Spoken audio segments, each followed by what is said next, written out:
नमस्कार, मी Tushar Deshmukh official online digital YouTube प्लॅटफॉर्मवरती तुम्हा सर्वांचं मनस्वी स्वागत। तर मित्रांनो, आपण आजच्या या व्हिडिओमध्ये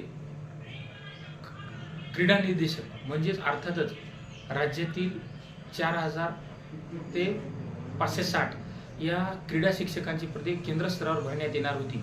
तो 2/1/2026 हा शासन निर्णय होता।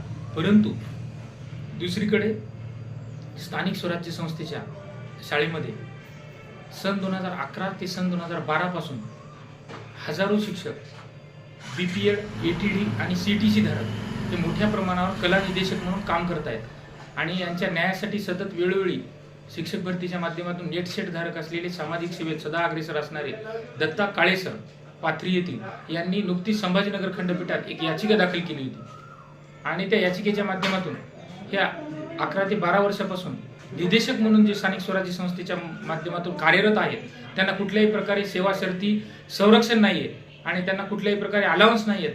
अशा प्रकारे त्यांना कुठेतरी संरक्षण देण्यात यावे, त्यांच्या हिताचा विचार करण्यात यावा आणि त्यांना कायमस्वरूपी सेवेत समाविष्ट करून घेण्यात यावे, यासाठी संभाजीनगर खंडपीठात दत्ता काळे सर यांनी ही याचिका दाखल केली होती। आणि नुकताच संभाजीनगर खंडपीठ माननीय सर्वोच्च उच्च न्यायालयाने त्यावर निर्णय देताना 2 महिन्यात त्यांनाही योग्य ती कारवाई करण्याचे आदेश त्या कोर्ट ऑर्डरवरती दिले।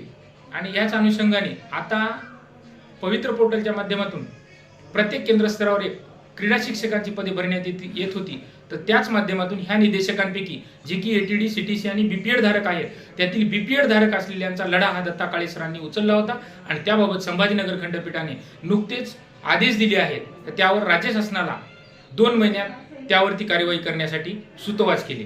तर या माहितीवर इथेच थांबूया, पुन्हा भेटूया नवीन माहितीसह। तोपर्यंत धन्यवाद।